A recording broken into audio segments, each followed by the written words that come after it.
All right, everybody. I want that music tie-in. I want that. We're gonna key up some music. No. Yeah, I want to listen to that for a second, John, because I get to feel really good. That's my buddy Greg Billings and the Stranger Band. All right, we're going to fade it out. We're going to jump in here. Hey, everybody, I'm Kenny with the American Car Classics Radio Podcast. I want to say thank you for tuning in. Holy cow, I would not be here today. I'm going to start right out of the gate. I wouldn't be here today if it wasn't for John Lopez and Real Kings Media. What a day we have had. You know, I, of course, run Dolphin Auto, and it's never a dull moment there. We've got new staff in the office. We've got old staff out in the shop. We've got staff that didn't even show up today, and we had cars for them to do. It was a crazy day, but God is beautiful. God is great. The world is good. It spins fast, but we get to stand straight up. And it didn't rain. It didn't snow. We didn't have anything bad or horrific go on. So here we are today. We are, this is February 11th, Wednesday, February already. It's like yesterday that it was just Happy New Year's, everybody, but maybe I've forgotten about how much time has gone by already because it's been so cold. It has been miserably cold. We've been so cold. So cold that carburetors need extra long run time to choke off and be able to run properly. So we've just had a great time been going on this new year. Last time I was here at Ford's Garage was for a podcast that we did during Trunk or Treat, which we're going to be talking later to Amanda about, and Tony here. The Ford's Garage, this is in Vieira. This is on Lake Andrews Drive in Vieira, which they call Melbourne, but this is such a beautiful place. I've got a window view, and I get to look out at people walking, talking, eating, dining, doing, and it's not super busy yet as it's only 4 o'clock. We're just getting set here and heading into what will be the dinner hour, and I'm not kidding you when I tell you this place builds up and takes off. They have got such a great staff and everything else. But we've just had a busy schedule. So last time I was here, it was Trunk or Treat. It was Halloween. It was October 30th. And the American Car Classics radio program, we were getting ready to take Lucy, my 70 Nova, and we were going to take off and go to Las Vegas for SEMA. I had Summer Kelly with me, and we were getting ready to go. We were putting a whole new engine together, a big build on Lucy. We showed all of that on YouTube and Facebook and everything else, and we missed the deadline by about 3 hours, which is no joke. I bet this is how a lot of TV shows do. They pack it all into 1 hour, and you're looking at a 6-month build. We did the car, complete interior, complete new wiring harness, complete new engine. We went fuel injected. We went port injection engine out of Corvette. We went big with it. 30 over, big cam, and ported and polished heads and runners and intake, long tube runners. We did everything we could to this thing, and we missed it by 3 hours. So we drove the Hyundai SUV out to Vegas, but we went. We had a great time in Vegas. We got to go to the Mecum auction in Houston. That was a great thing because I saw an all-original 70 Nova SS big block 4-speed one-owner car go for $250,000. And since I own the 70 Nova, I was very interested in that because I'm thinking to myself, man, if this thing is $250,000, maybe mine's worth $500,000. She's internet famous. It's Lucy, baby. So we went out to the Mecum auction. We had a great time there. And then we headed over to Amarillo, Texas, where we got to go to Cadillac Ranch. If you haven't been, I know there's nothing out there, but there is a good hotel, and there is a good restaurant right across from the hotel, and then there is the Cadillac Ranch. And this was put together in 1978. I think it's like 9 old Cadillacs, and they're buried nose down, and it started out as a work of art, and then somebody brought a spray can and put graffiti on it. And yeah, I'm going to take a breath right here because John's having a drink, and we got a couple of screwdrivers because, hey, we deserve to relax after a long day too. So we went out to Cadillac Ranch, and what an epic thing. It was cold. It was cold, and not even if you're just a Floridian, but it was cold. And it was 35-mile-an-hour winds, and we went because we're leaving a hotel room at 6 o'clock in the morning, so we're early. Sun is just coming up. It's flat plains, and the wind is cranking. And there was so much paint from people from graffitiing them that hubcaps had been swollen out 5 or 6 inches, that paint was drying, dripping off of differential covers and off of wheels and quarter panels, and you could get into a couple of the cars, and not that you'd want to because the steering wheel was into the ground, so you'd be like a reverse space astronaut or something. But it was epic cool to see something that was a guy's idea of art, to bury 9 classic Cadillacs nose down and then leave them.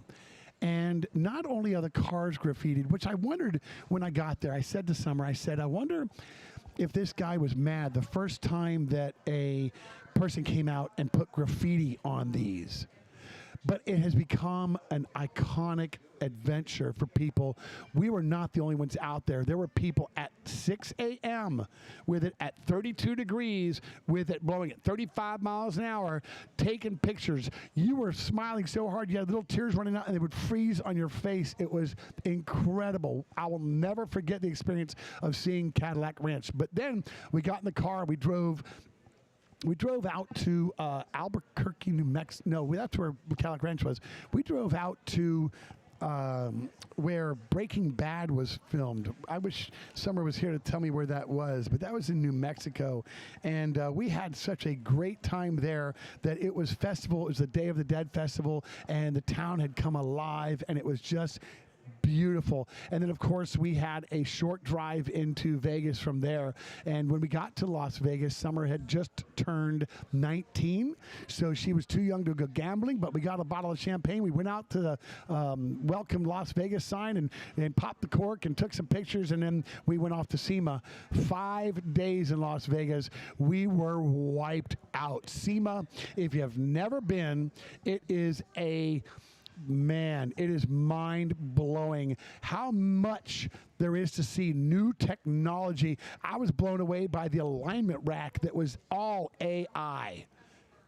You put the car on the rack, you hit go, and it did a job for you. Now, this equipment, it's big money, but this is the wave of the future. And if you're going to be an independent shop and you're going to make it and keep it, then you got to know that you're going to spend that money, and this is where the future's going. And I've got a lot to say about down the road on that, because I am an independent shop owner owning Dolphin Auto and Collision, where we do full automotive repair, everything but alignments.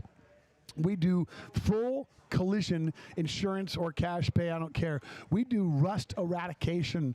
We have Safe Light that brings us their products, because when they pull a windshield and they say, oh, we can't do that because there's rust, we get that car kicked to us. But we eradicate rust, which people just are afraid of. But if you do it right, it is like cancer, it is like surgery. If you do it right, then you're going to get the job done, and you're going to get referrals off it because nobody else wants to touch it. So we do that. So we are a full restoration shop, which we are trying to separate as I go from automotive more into collision and bodywork. We're going to bring the automotive down because, well, there's a lot of reasons. I could really jump into that one too, and I could probably do that a little bit later, and I'll try to remember that in my head if that brain cell doesn't pop while we're doing that. I've got 2 hours to fill, so I think I could probably slow down and talk a little bit and make it comfortable for everybody. I want to start off by saying the music you heard, that is my buddy Greg Billings, and that is the Stranger Band, and they are from St. Petersburg, Florida, and it is a great friendship that I've had for over 40 years, and Greg is getting older, as we all are. Greg's gone through some medical stuff, and I love and praise him for all that he gives and does for us, everything else, but we've had a lot of fun, and we appreciate him sharing his library of music. So if you like that is Greg Billings, and it's the Stranger Band, and you can't miss it. They've got some great stuff, so tune into that. I want to say thank you to Chris, my podcast partner, who isn't here, but he's here in spirit. I got his headphones for him. But now he works. He's got a day job like I do, and he can't just break through on the commitments that I get to when I'm an independent business owner and go do this. I'm going to say thank you real quick to Ford's Garage. I'm Tony Brown. He's going to be here in a little while. George is going to be here. They're their area sales guy.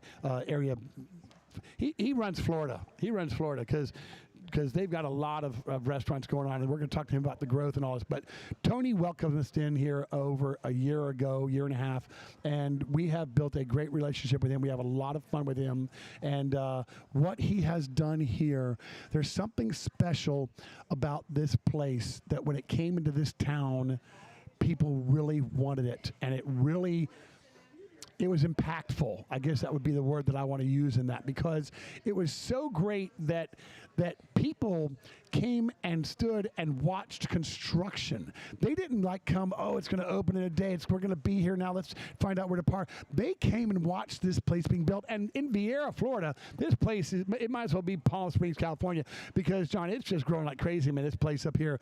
This is, there's some money up in North Melbourne here, and businesses are booming.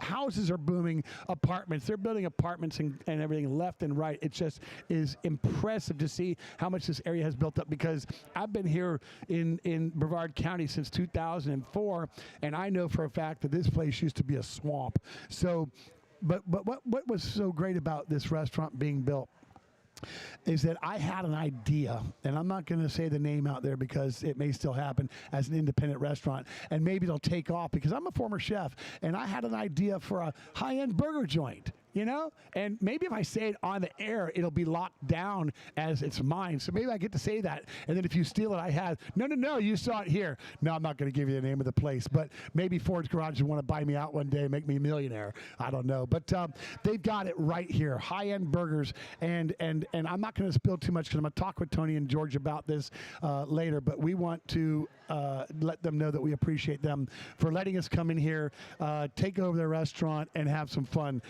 I do have some trivia that I'm going to ask some people later, so I have to go out and find some people and pull them up and maybe get somebody in to do one or two of those. I've made the questions easy, so it shouldn't be too hard for them to do. I do have some other guests coming on later.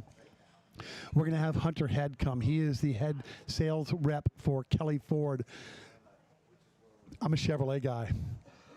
But what I like about Kelly Ford is that they are the only family-owned Ford dealership left in Florida. And I think that says something to people that want to go buy there, that they have longevity, that they care, that they're going to have. Look, as an independent guy, when you go home at night, you want to sleep well, meaning that you didn't rip anybody off. And buying a car is not fun. You're spending a buttload of money. As an independent guy, I can sit here and say, man, the recalls, the TSBs, which are technical service bulletins, all of that stuff, it blows you away.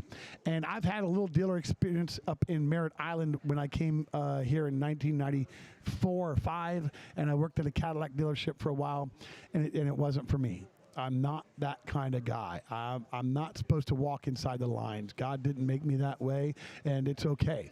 But Hunter Head, he has this place locked down, and he has it running well. And as I said, he is the sales manager, so he's got a great crew out there. They make it easy to buy a car. No hard-pounding harassment, beat you down, no big doc stamps and all these other things. They're just going to give it to you right. So Hunter will be here later, and he's going to talk to us about what they've got in their showroom, probably, because last time he was here, I think he had worked a deal with the guy that came in to buy a new Bronco, and I think while he was there, they sold him on a new on that Mustang. John, you may know it.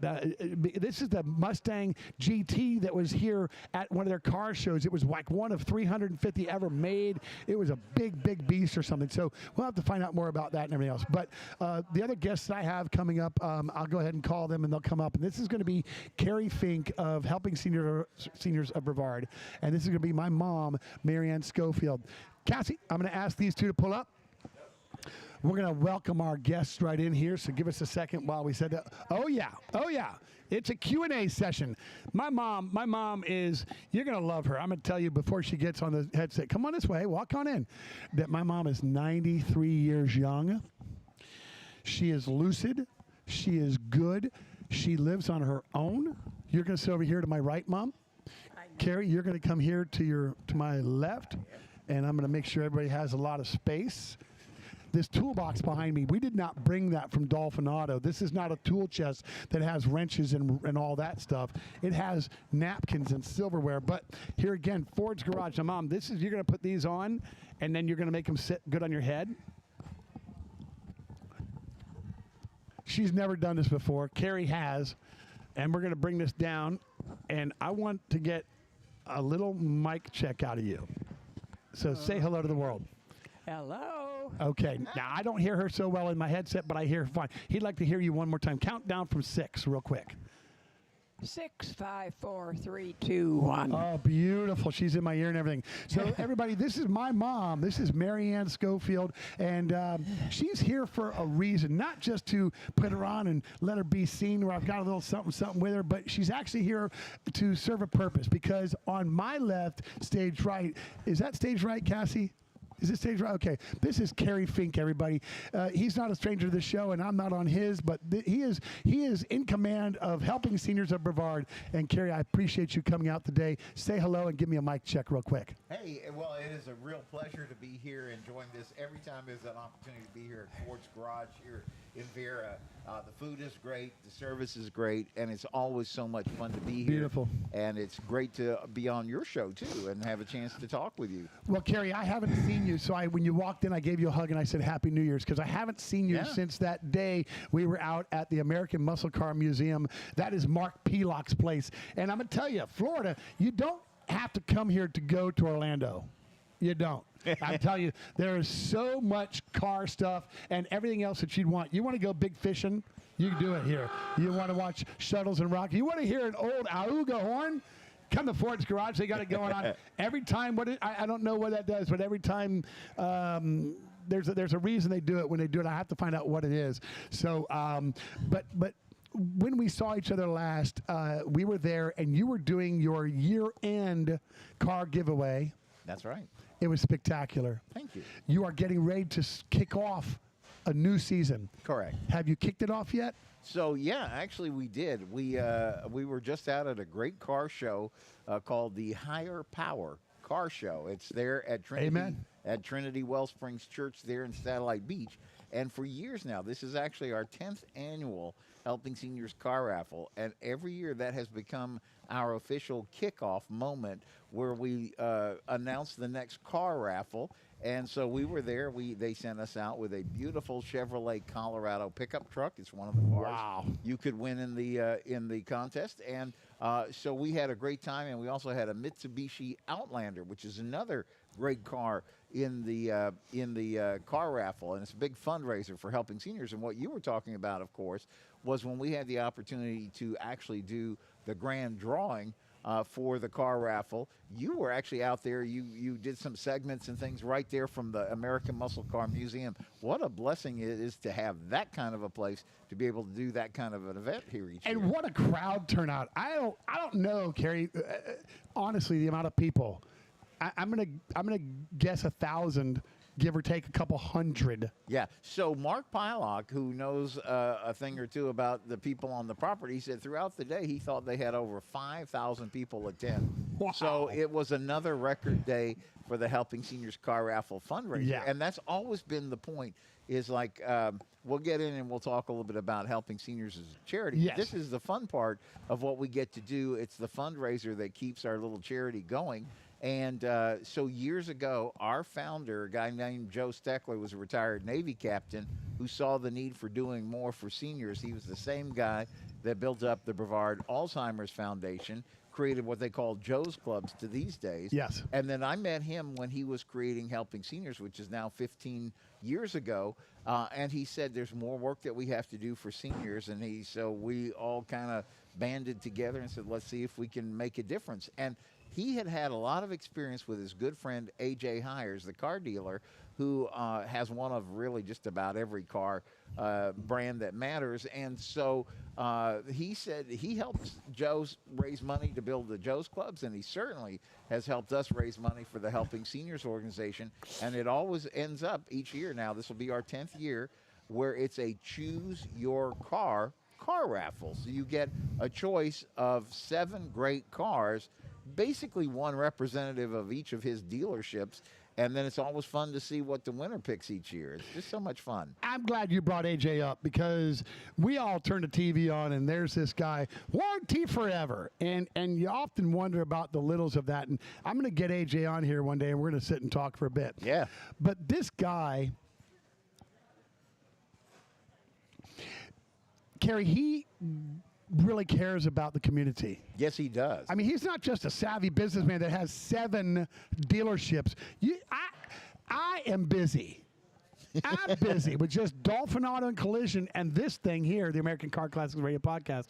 I can't imagine. I try and chase him down sometimes. I call one dealership. They, oh, he just went over to Kia. I call, no, he just went to Mazda. No, he's over it. And I'm like, man, sit still for 5 minutes, AJ. Let me get you. Yeah, he's such a good guy. I don't think people realize how much he actually does for this community, because not only does he help the work of helping seniors each year, but he and his lovely wife have helped many charities over the years, and he always gives back into the community. And one of the things that's important to him is finding local charities that he can support and feel good about supporting.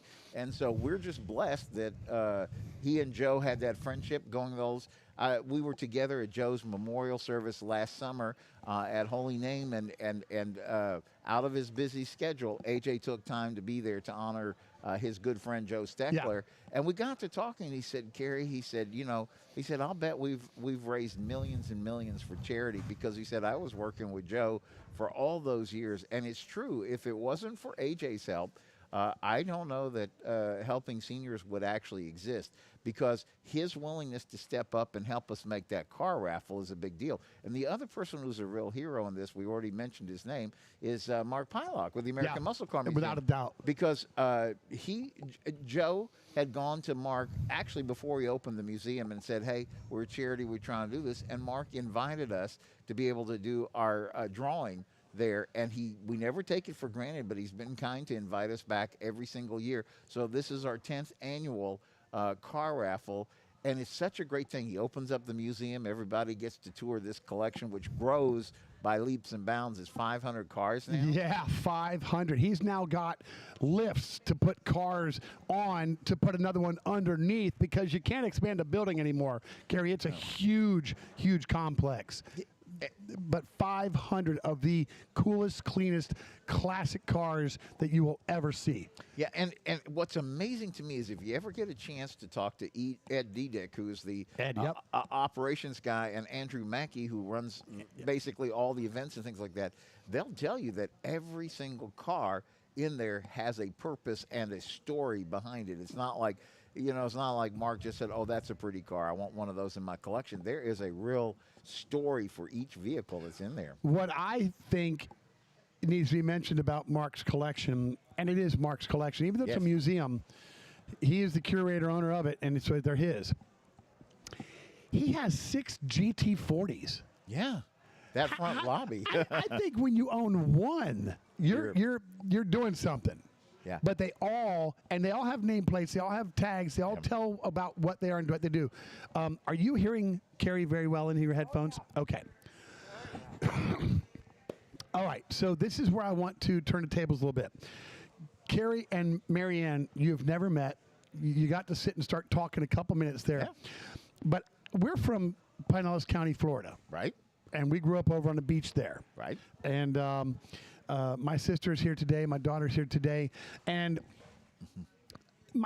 we had such a great upbringing in Clearwater, in St. Pete. It was absolutely beautiful. Mom and Dad, we sailed a lot, and so when I'm the youngest of 3 and they got rid of me, hell, before they got rid of me, they were planning their escape, and they sold the house, and they had a sailboat constructed for them over in Finland. They got it. They went sailing for several years. When they landed here in Melbourne. So we transitioned over and followed and liked it enough that eventually we came over, and now Cassie's gone to South Carolina, which is where I think Floridians go to retire. But when I used to come over here, and my dad's been gone now, he passed about 6.5 years ago, I remember driving down Wickham Road, we were coming south, and I saw off to my right-hand side this thing that said Joe's Place. Now, my dad's name is Joe, so I quickly asked the question, oh, look, it's Dad's. It says adult, what? And it's for seniors that family members think about long enough that because they suffer with Alzheimer's or something that they shouldn't just sit at home or be in a home. Correct. That this is and I don't want to say daycare, but it is a place where you get to bring somebody where they can still be a human. Yes. They can still articulate, think, expand, and do. And the reason that my mom is here is because she is living proof that at 93, life doesn't have to be over. As I said before she was sitting down, my mom lives by herself. I may get some people that say, "Oh, Kenny, you should be with her because she." No, I'm close. I'm a hop, skip, and a jump away, literally. And we spend tons of time, and we do all the nights together, and all the mornings, and all the stuff that time allows me. But not every senior is blessed to have this longevity. My dad was 92 as it started out. My mom is 5 years younger, so it became a quest that she was going to live longer than Dad and just do that. But now she's broken all the records of what? Her birthday is the 4th of July. It is the 250th birthday of America. It's going to be the biggest, baddest one yet. And I'm here to tell you she ain't going nowhere. That's right. So I wanted you two to be together because I really felt that there was some connection that you could express to Mom in the plight of seniors. Social Security gives you a little bump. Medicare gives you a lot bigger bump. It's a struggle, right? The economy? Yeah, it's a bit of a struggle, yes. Certainly you've seen from the Hindenburg, what was it called? What was it? The Hindenburg was a Zeppelin. Yeah. So certainly we've gone from that to right off our coast. We watch the rockets out your back door, and they take off, and it's incredible. You've seen a lot. Yeah. And I'm impressed by it, and I get stories firsthand as I did from Dad and for you. But for me, there's a tie-in for you two, because seniors need to know where they can turn to and what they can do and how they can make the most of their years, because you have the opportunity to go to a senior center right down the road. The shuttle will take you, and you can go hang out with other people your age and do stuff. Yeah. It's not your boat. No, it isn't. I function very well alone. And I don't mind being alone. I have friends where I live, and fortunately, you now very close at hand. An awful lot of people my age don't have family, and I weep for them because it's not easy, and I try not to take too much of Kenny's time, but I do. And the more he gives, the more I'm willing to take. I do give. I deliver some, but I take some. Yeah. You and I are two peas in a pot. We're both left-handed. I am, of course, everything from you. Yeah. And we get along charismatically terrific. Yeah. So there aren't any qualms in our relationship with this or anything else. I know that I get frustrated sometimes. I come home after a bad mood or something, whatever. I come over to your house and we go to cook dinner and do and whatever, and I'm not always the best person for conversation. But I'm not the only person you've talked to. You have a gated community with people. You've been there for almost 20 years. Yeah. And so you have a bunch of friends, but there are people, and there are people that don't have that do sit there maybe alone. They suffer, they struggle, and whatever. And Carrie, this is where you come in. Your and I say your organization. I don't know that it's yours, but it is, I guess, the legacy of Joe. And what made Joe do this? What was his? What do you know? What brought him to think about this? I Because just- he wasn't a senior when he did this. No, his last command. Joe was a guy who was a commander of submarines. So back in the Korean War days and all those, he was like could be found someplace in the world under the seas. And then eventually he became fairly high up and working in the Pentagon and things like that. But he always told the story that his last command in the Navy was as the U.S. Navy retirement homes commander there in Gulfport, Mississippi. Wow. And so I think that's what gave him a passion and a concern for the well-being of seniors. And so when he retired after a great career serving our country in the Navy, he and his wife choose to move to Satellite Beach. They wanted to be near then the Air Force Base, now the Space Force Base. That's right. And I just feel like Joe was a guy who couldn't stay retired. So shortly after he arrived here, he got busy with the Alzheimer's Association, but he wanted to take it to another level. He wanted it to not just be a national effort to try to stamp out Alzheimer's, but he wanted to be, and this is a point that you guys were both touching on, he wanted to find a way to help people who were hopeful for a cure, but who are living with the reality of it right now. And so to the point that you said, there has to be a way to give people some dignity with their life and what they're doing. But the other half of this is to benefit the caregiver, Yeah. right? Because if you're the person who's dealing with somebody in the family with some sort of a cognitive issue, you're a caregiver. And what's the first thing they tell you when you get on the airplane and they give you the safety briefing? They said, if we hit a problem, they're going to drop an oxygen mask out. And what do they tell you? You got to put that mask on yourself first and then attend to the person next to you, because if you go down, you're not going to be able to help the person next to you.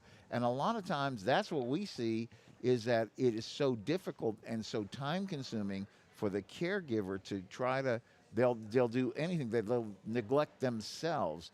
And so what Joe built out of that was a way to help both sides of that equation, the caregiver and the person.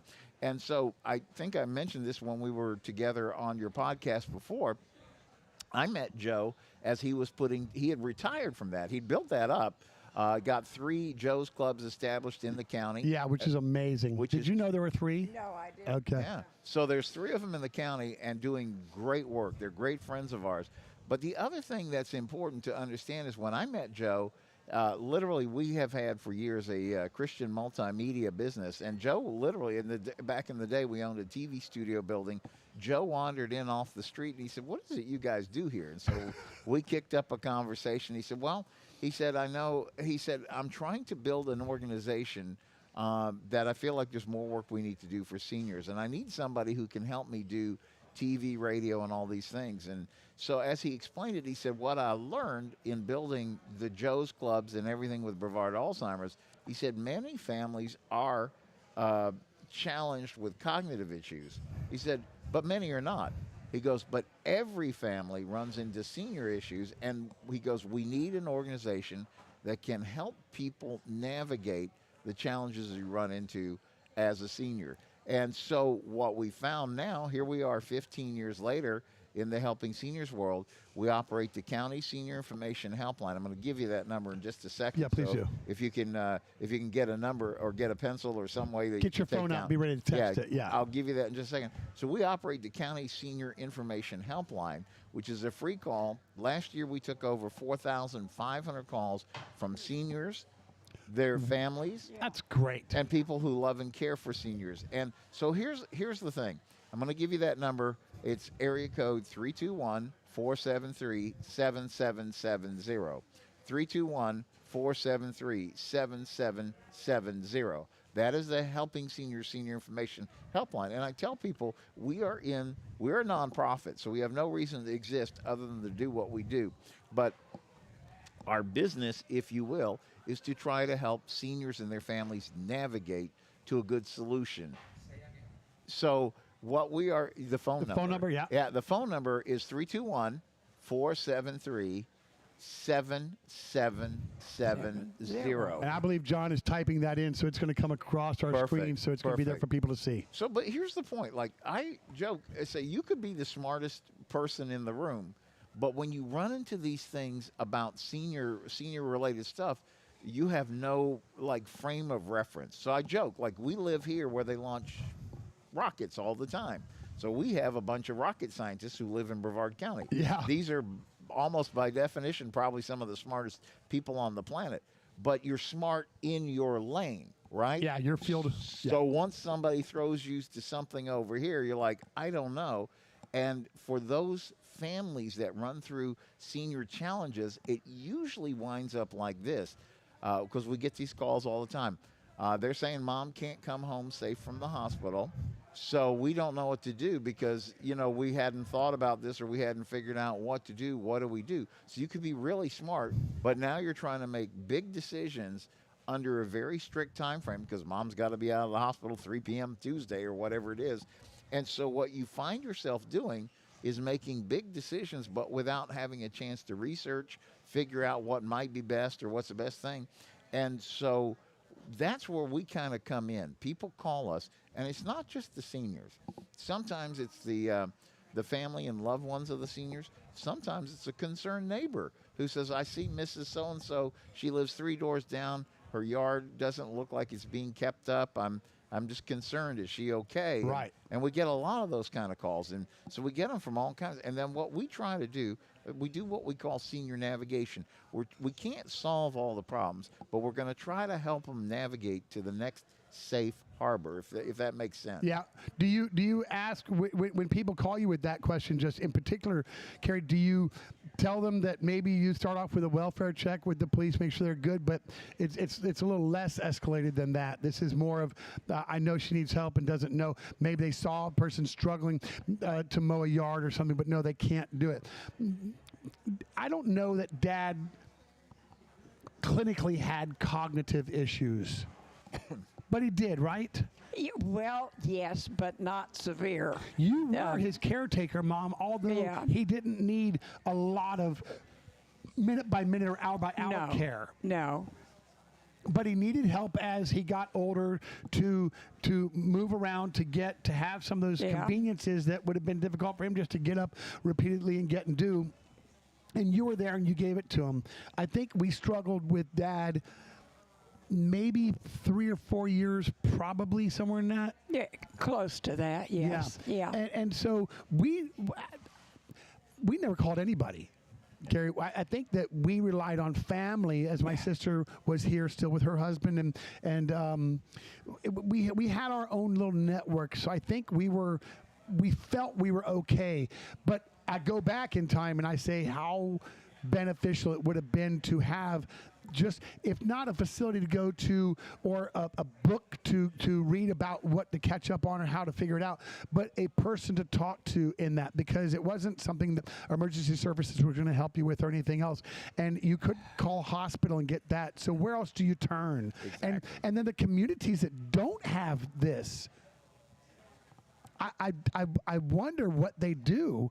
Is there just an entrepreneur somewhere in every county that's thinking about mankind and humanity and that they step up and do?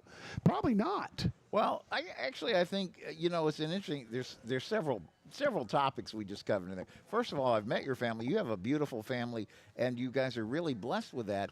We get calls from families where there is no family. Or they're up north. Or there's challenges within the family dynamics or things like that. So it's challenging even when you have a good family where everybody is pulling in the same direction trying to make it happen, because still at the end of the day, you're kind of going down a road that you don't know exactly what the next turn means. That's right. Right? So you're trying to navigate as best you can. Yeah. And I will say getting older is on-the-job training, right? Yeah. The best you can hope to do, and this is why education becomes such a big part of what we also do as a charity, because we can see when it's done well how much benefit there is. The fruits of your labor. Yeah. I take a broken car and I fix it, and the person drives away and they're happy. Yours is a life success story. Am I your caretaker? Yeah. I mean, I do littles, but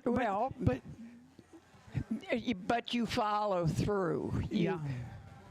You check, and then you remember to query the next day. Yeah. How did you sleep last night? Yeah. Etc. kind of thing. For me, I don't want you. You still want to drive. You still have your license and everything, and there's a car in your driveway. But I want to keep you off the roads as much as I can because I know I'm an automotive guy, so I know automotive statistics and I know how it goes. I'm a former firefighter, so I've seen the worst of the worst. But I call every day on the way home. Is there anything we need at home? Yeah. Yeah. Is there anything you need? Is your milk sour? I mean, just a little something, whatever. Yeah. And it just saves that little step. But you, knowing that you have a license and you have a car, you could do whatever the heck you want to, but knowing that there's someone coming when they get off work to hang out, to do, it probably eases a little bit of anxiety It does. I'm stuck. Well, and I have not driven since late January. Okay. Yes. This is February 11th, everybody. she's saying I haven't driven for at least 2 weeks. And then my last trip was like a 1.5 mile round trip to the bank and back. Yeah. Yeah, she had to pull out my weekly pay. Don't get confused on that. But it is the plight of seniors that when is it that you give up that last bit of freedom, your license? Carrie, this is a stuck place for a lot, and there is commuter buses that do, and we do have SCAT and things that come around and help and do. But I'm going to say this, and I don't want to get hit. We're on the air live, so you're not going to hit me. Seniors don't have patience. Well, so one of the things that I wanted to I didn't have patience as a child.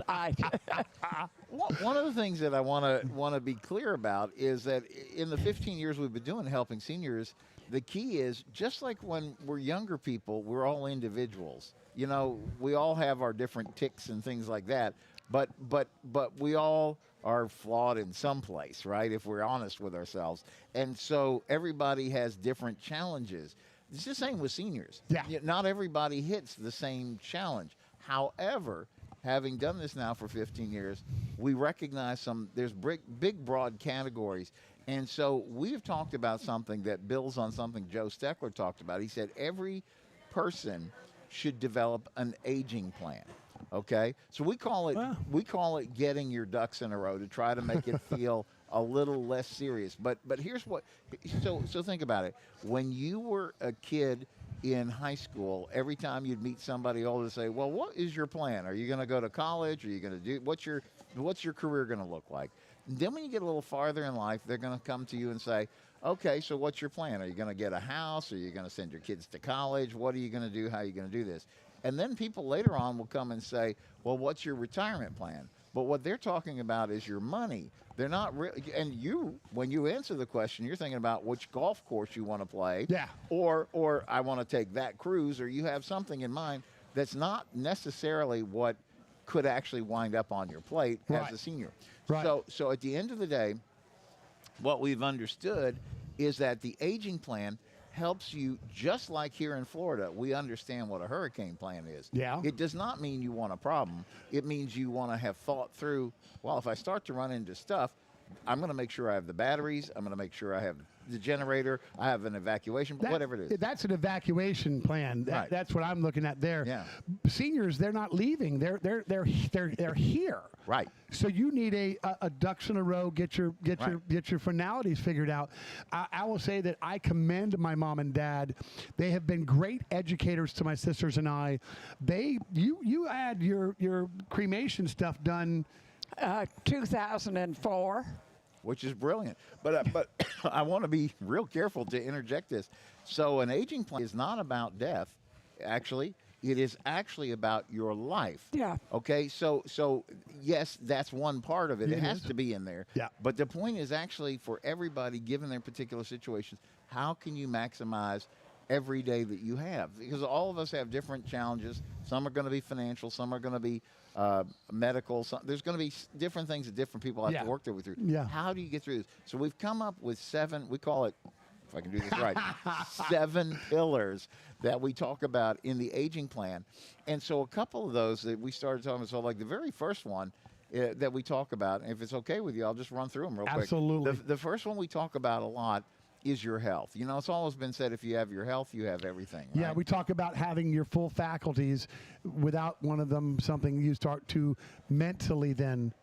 Yeah, Yeah. because if you have your health, even if you have other problems, maybe they're financial, whatever, relational, whatever, when you have your health, at least you have the energy to start working on trying to fix those things, right? Amen. So when you have your health, that's why we put health and wellness number one. You've got to do all you can to preserve, protect, and maximize your health, whatever that means. Then the second area that's really kind of, it kind of sort of gets into it, we talk about legal. So there's a lot of things that you have to think about legally, or you should be thinking about legally as a senior.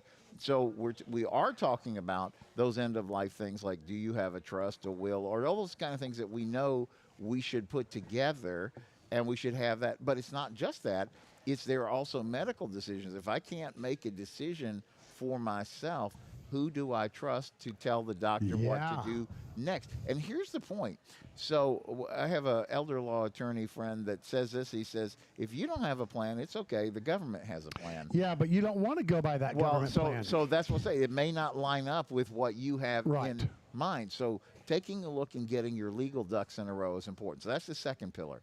The third pillar, we talk about financial. Now, this is important because all your life, when you're working, they're telling you you need to set aside money for your retirement. You're going to figure out how your Social Security works. You're going to figure out how all this stuff's going to work.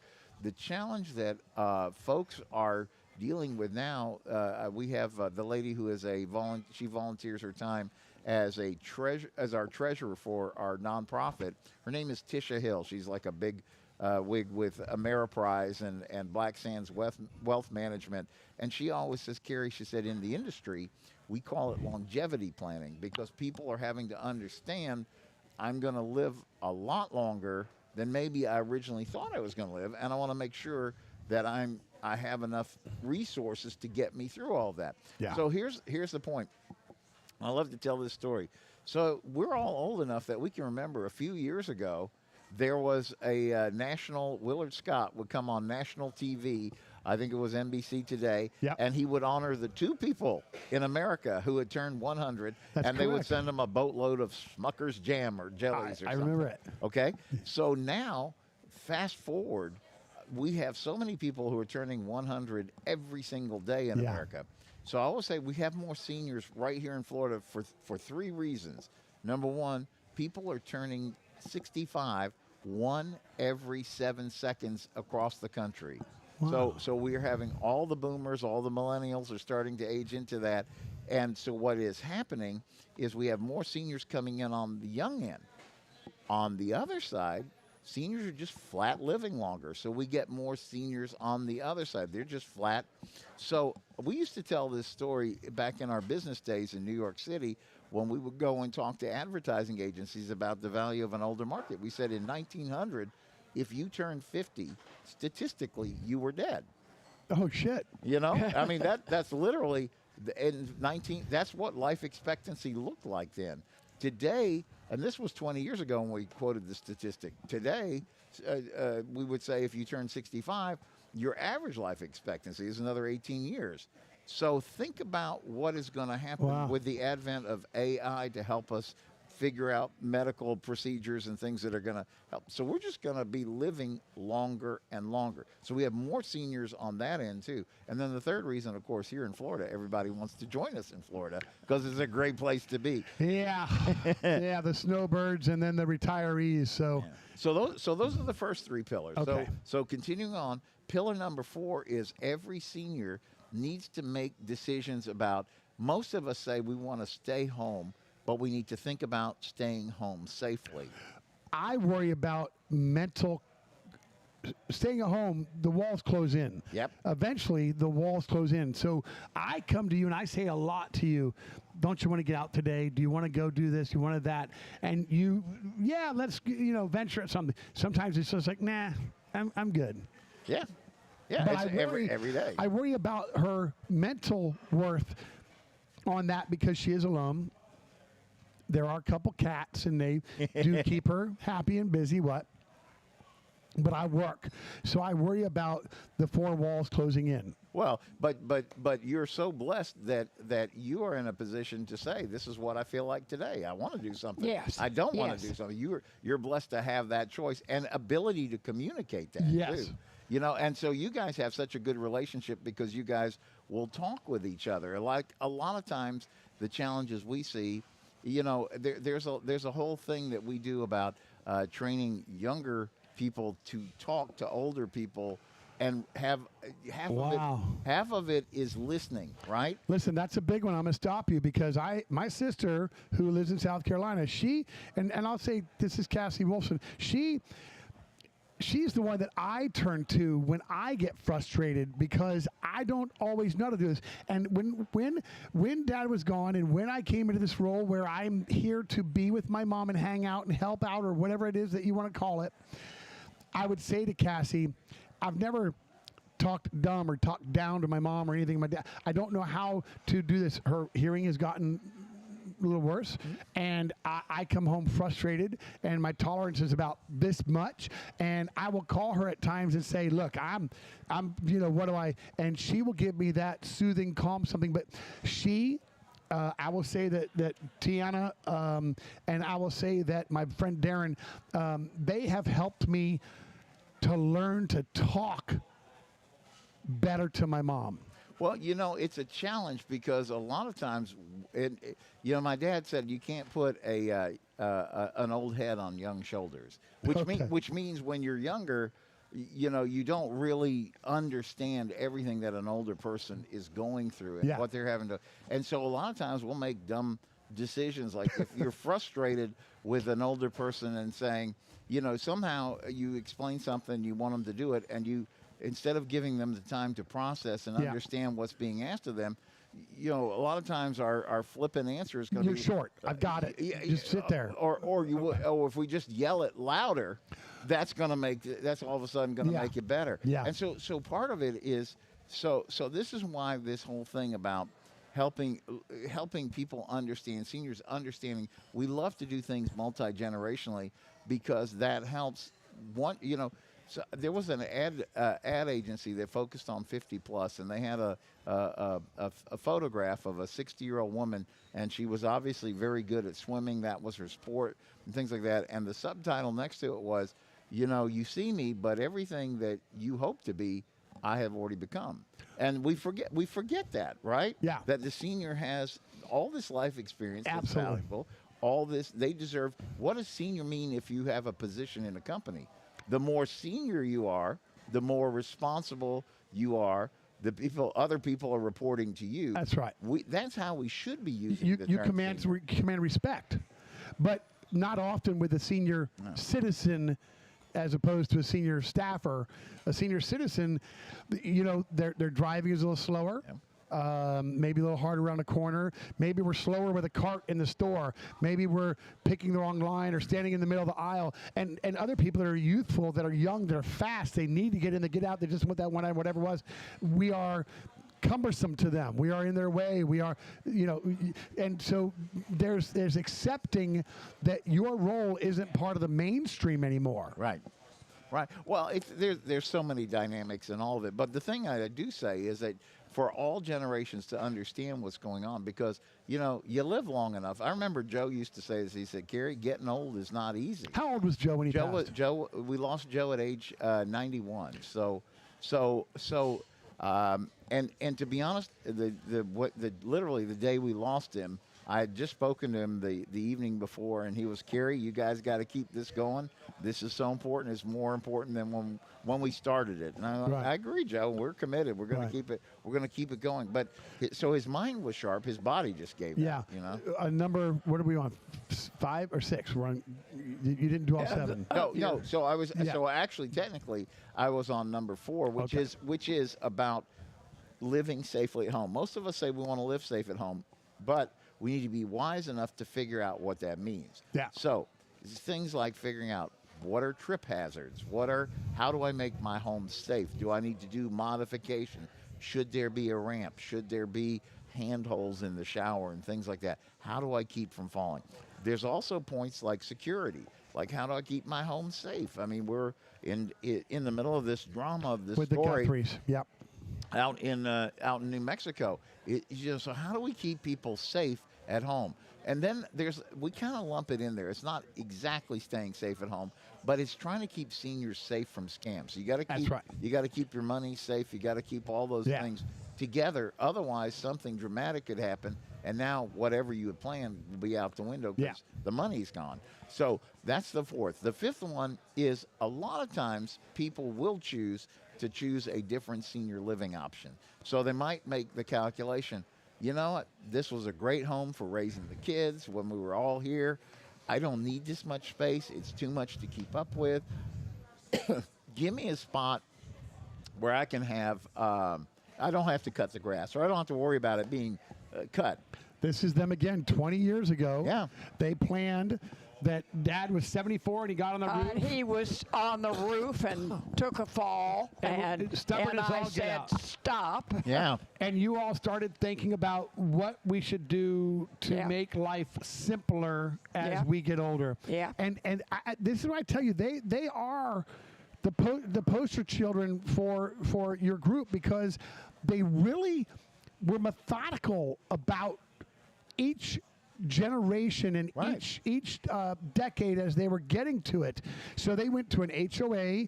A lot of us don't like that. You can't paint your house a certain color. You can't have work on a car to drive. You can't have a shed out back. But they knew the roofs were going to be taken care of. The lawn was taken care of. It was easy and tight. It's a small community, which gave them the friend base that they have now that come by and don't forget about them. Number 6. Well, so just real quickly to cap that point out. So when you're thinking about that, remember, sometimes memory challenges cause you to have to think about a different location. So sometimes it's just like, hey, I'm ready to downsize. It's good. So I could look at independent living. I could look at assisted living.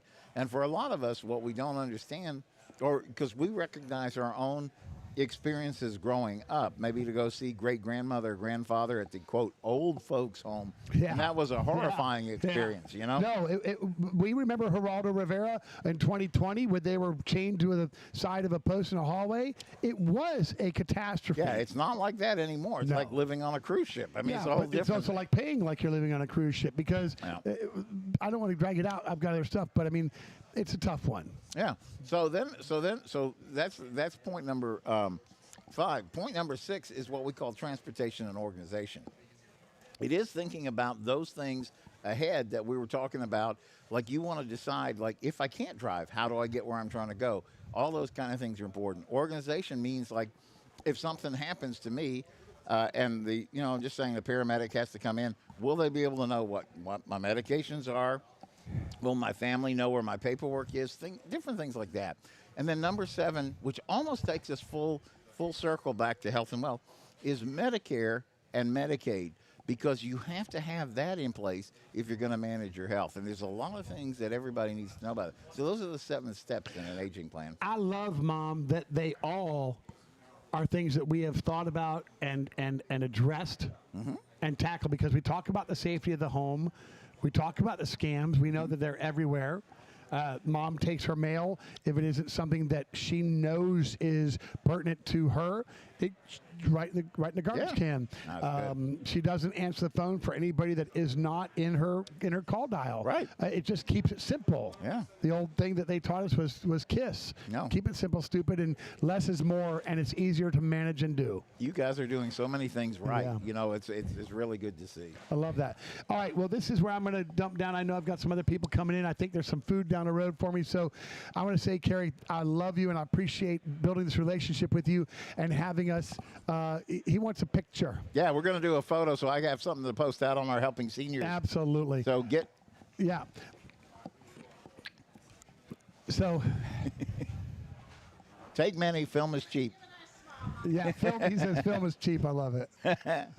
Back in the day, it didn't used to be like that. Everybody had a camera or anything else. Thank you, Kenny. Always a pleasure to Carrie, be here. I'm gonna see you a lot this year, and we're gonna do a lot with each other, because I don't just love what you do for the community or anything else, but I've got a reason to care about what you do. Absolutely. So, and so let's keep that in mind, and keep this date in mind.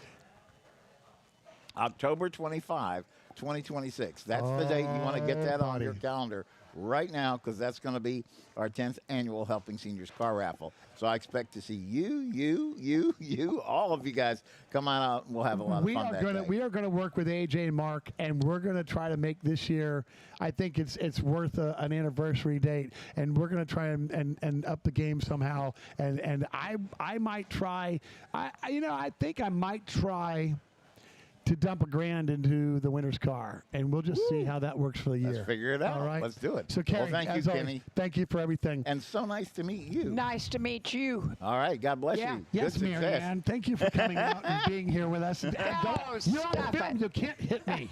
Okay. The senior abuse is for home. Yeah. I know. She's got this little tool that she grabs the paper towel rolls from. It's quick to get me 3 feet away, so I know about it. Awesome. Obey your mother. Awesome. Thank you, you two. I appreciate you so much. Okay. All right. You did well. You get to go. You've earned yourself a free meal. Yeah, we'll take a break for a second. Don't try to hide, baby, 'cause I'll find you on this land. I love that visit. I love that visit, man. That was that made my day. That was really cool to have that go on. And it was only a year this past year that I've had Carrie with me and got to learn all this and do. I want to see Hunter. Hunter Head is here from Kelly Ford, and I wonder if I could get Hunter if he would put on his game face where he's going to go sell a car. If he would maybe go find somebody that isn't in the middle of trying to take a bite. I have a trivia question and a giveaway. I'd like to see if maybe we could peruse the room for a second and entice somebody to want to come up here and try to answer a question. Yes, sir. Yes, sir. Yes, sir. So he's going to go and look for somebody that's not in the middle of trying to digest a bite of food.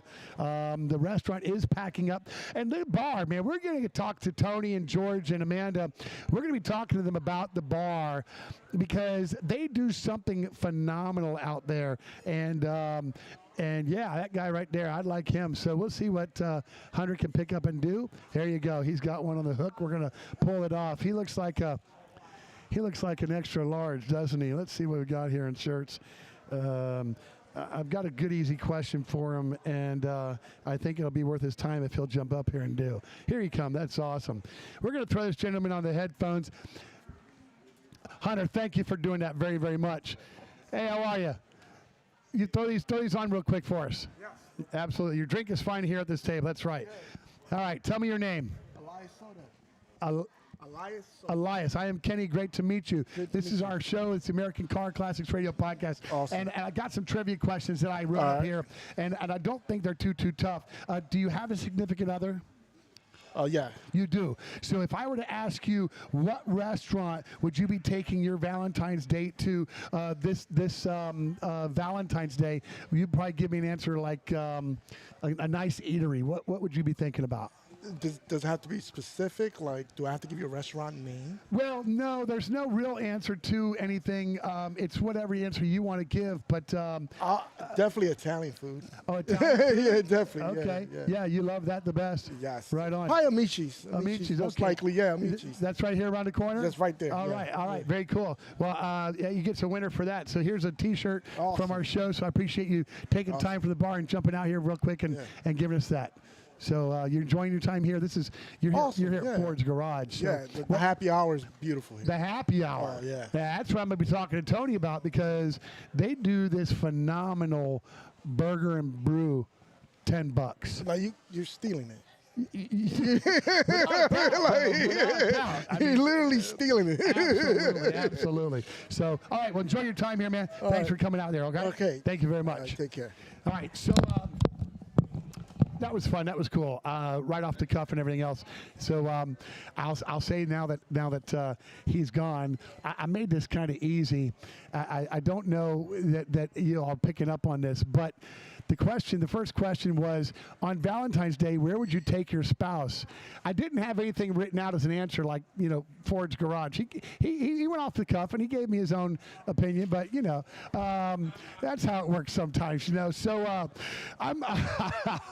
we have so much to do today, so much to cover, anything else, but I'm ready if you guys are. I've got people looking at me. I'm going to bring Is George here yet? And that's fine. That's fine. You can move that wherever you want to. So, yeah, I'm going to bring in, this is going to be Hunter Head, and he is, as I said at the top of the show, is going to be joining us. He is the head salesman at Kelly Ford and general sales manager? Oh, you're not just head of sales team, you are the general manager of the dealership. All right, well, you're going to throw those headphones on where people can hear you.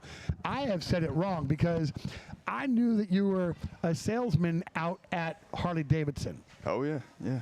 But that you went out to Kelly Ford, you actually took a couple people with you and stuff, but you are a general manager out there. I'm the general sales manager there, Okay, yeah. I okay. started in sales there. I worked their F&I department and their desk, and now I have my sales team. Now, I've heard of an FU department. What's an F&I? Finance department. Warranties. They're the ones that actually spin the paper, get the car down the road. When I met you, I was intrigued by the fact that Kelly Ford, and I don't want to say this one wrong, Kelly Ford is the only family-owned dealership in Florida. The oldest family-owned dealership. Owned In Brevard, dealership yes, sir. In Brevard. Mm-hmm. Okay. I didn't want to overstep the bounds and give you the southeast United States or all of Florida, but I want to make it right. I think that what that means to me, if I were looking to buy a car, Hunter, that I believe that, as I said at the top of the show, as an owner of an independent repair shop, I want to sleep good at night. I want to know that I didn't screw anybody over, that I didn't gouge anybody, that I didn't. I say, listen, profit is necessary in business or you're not in business. So there's a word rape that is ugly. It just makes people, cringe and run. It's good to know that you can go home and sleep good at night knowing that you didn't rape somebody, but that you did a good job. You sold the customer what they wanted or needed, and maybe they don't know what they need. They think they know what they want, but what they need is different. So your job is to come in and get this to them. Car buying isn't fun. It isn't. For the most part, yeah. For the most part. Yeah. I mean, you get to go looking and test drives and things like that and some stuff, but it isn't something that we want to go do. Spend that big chunk of change on a new car. Growing up, I don't know your age. What's your age? I'm 34. Young bastard. Growing up, I went through Chevrolet where there was like 3 brands. Ford, they were like, just you had the 4 or 5 that you wanted to pick from. Now, how many models do you have in just the SUVs? 2 models in the SUVs. How many on the pickup actually, no, trucks? you've got 4 in the SUVs. Okay. Yeah. And then pickup trucks? Pickup trucks, you've got 3. 4. Okay. 4 in the trucks as well. Okay. You've got the Super Duties, the F-150s, the Rangers, and now the Mavericks. So is the SUVs, they go up big? It used to be Explorers and stuff. Yeah. The Explorer is gone. No, the Explorer's there. That's It going to is be your mid-size, third-row SUV. That's only the mid-size. The Explorer used to be the big boy. Yep. So now you have the Expedition, which is going to be the big one. Yeah. You've got the Escape that, unfortunately, the Escape is actually phasing out. Okay. And taking its place is going to be the Bronco Sport. Okay, the Bronco. But the Escape, I just helped. I actually brought an Escape for a neighbor of mine at my mom's community that went north for senior care because she had dementia issues. And I brought that up, and I got your used car department, and they went through the car for me. They gave me a fair offer on that. I thought it was all good and stuff. But I learned a lot about this car, as I don't see them a lot in the shop. I'll say that one right now. I don't see them a lot in the shop, so they don't have a lot of issues known to me. But they're a small engine with a turbo. I think that turbo is has taken over the last decade. I don't know if it's going to continue that way, or do you know anything about the electric turbo side of this now? So the electric turbo, everything electric kind of is slowed down a little bit. Okay. It was the hottest thing It was. a couple of years ago. Everything had to be electric. Since then, you've definitely seen a shift away from that, but therein lies the possibility and the potential for the hybrid. A little bit of the best of both worlds. You don't have charge phobia where you don't know if you're going to find a charger in time. Yeah. That hybrid gives you that peace of mind that, you can keep on going, get to that next spot, charge up there, or have the self-regenerative charging like the Power Boost where you don't have to plug in. When electric cars first came out, I don't know that people know that electric cars were being produced back in the 70s. They tried this, and it just wasn't for the world yet. And I still don't know that we're at the point where it's accepted by the world as something that's going to be, but it is here.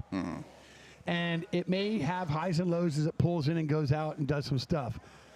But here again, as an independent shop owner, Hunter, I think the hybrid is the way to go. You get the best of both worlds. You're getting incredible gas mileage.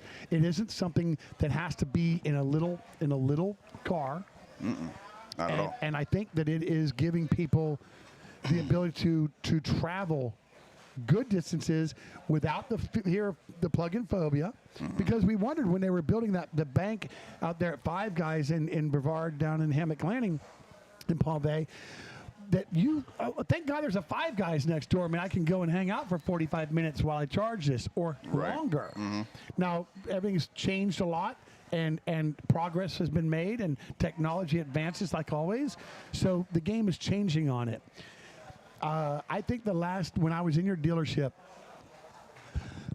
excuse me, you brought a car up here for a car show, that Mustang, that one of like 350 that were made. It was a GT, it was badass. Super Snake, yep. Yeah.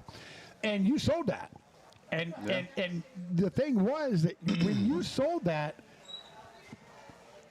there was a Bronco on the other side, and the same guy.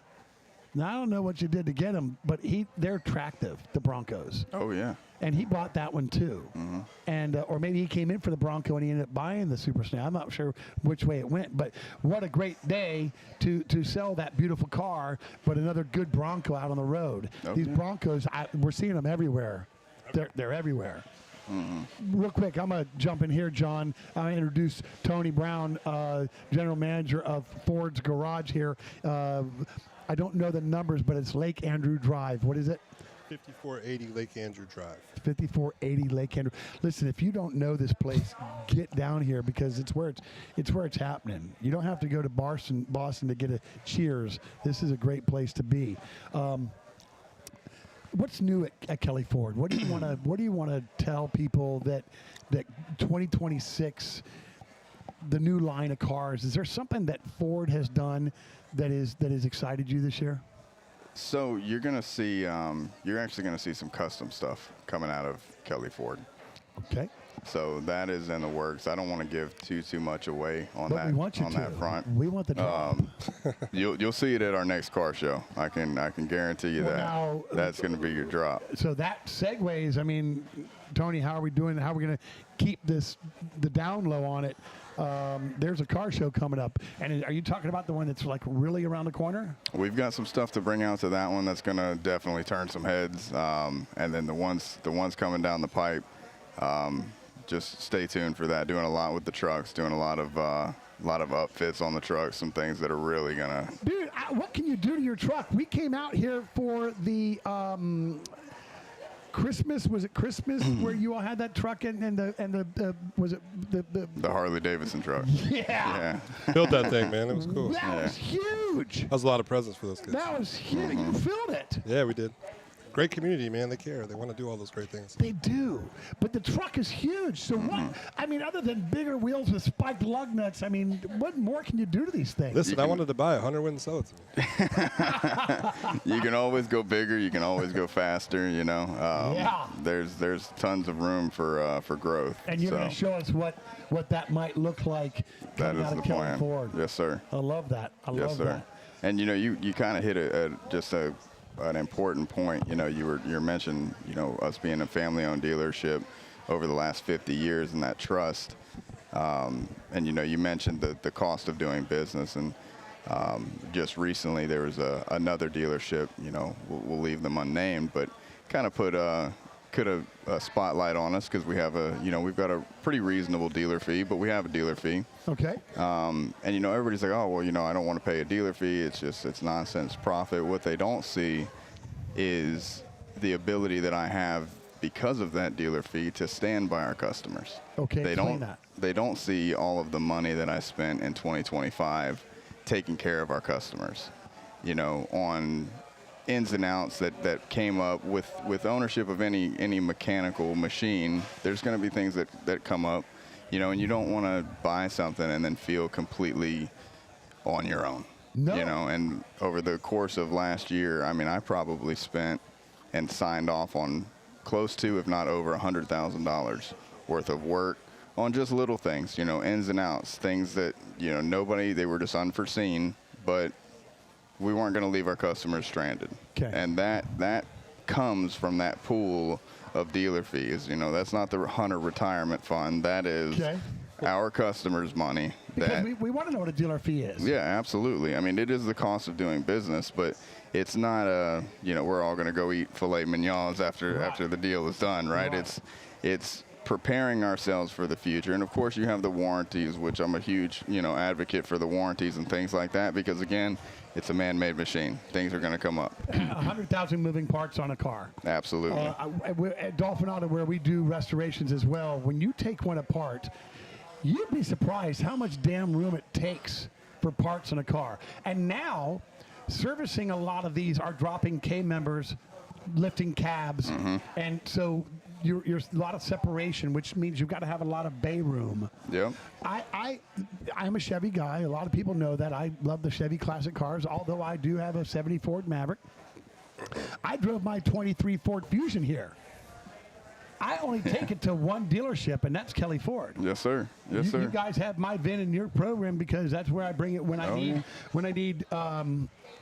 reprogramming done, TCM, something like that. So, hey, Kenny, I got something for you guys. You can't see him, but this is John of Real Kings They see Media. me. They see me. Okay, great. Yeah.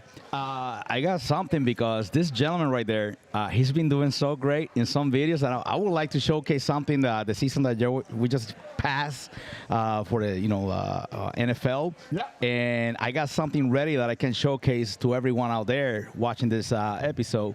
Stand by. Let's go here. You're going to hear it, but you're not going to be able to see it. That's right. But hey, guys, enjoy this really quick.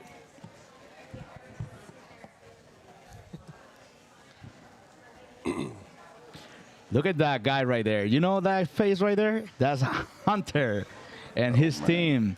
That was at the beginning of the NFL season, and they did a great job. His team is amazing. Every time we go there to get some content, these guys are super motivated. What I like is, like, they're not just motivated.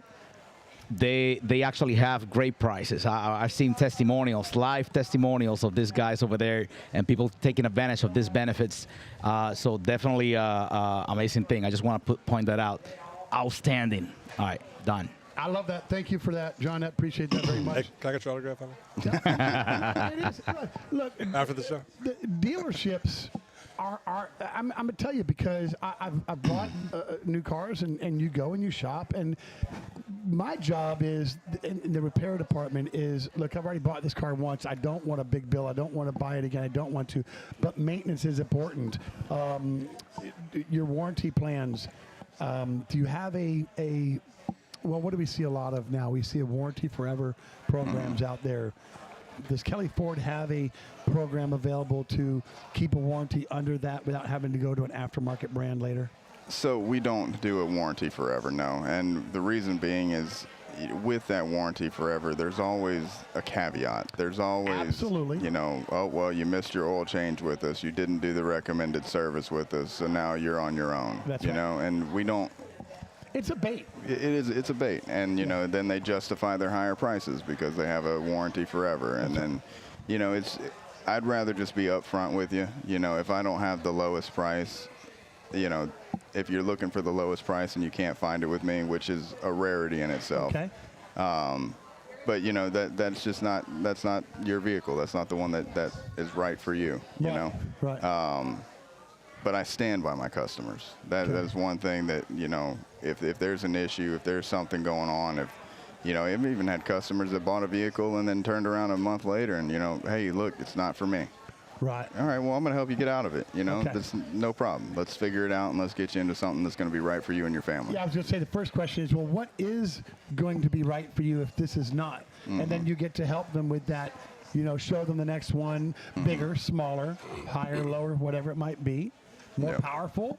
Absolutely. All of that. But you're there, and Ford certainly has been putting out the big three. I talked about this with you last time we sat and talked. how amazing is it to have this horsepower that these people are putting out now? Oh, I mean, it's you're insane. buying a street legal car with 1,000 horsepower. Holy crap! Oh yeah. And then Brevard County goes out and says, well, we're gonna do this. Our governor says we're gonna do the super speeder law, and then Brevard County says, well, we got too many speeders over the holiday. We're gonna slow them down on the interstate and do all this stuff. It's hard to keep your foot out of some of this stuff when it is so fun to drive. Oh yeah. Oh, absolutely. And Absolutely. you test drive these cars. I do. You get to know the power and feel. Oh yeah. It's tough to be responsible sometimes. I'll give you that. Kelly Ford is right there on US 1. There's a big curve, Oh, yeah. but you got some back roads. Yep. Yeah.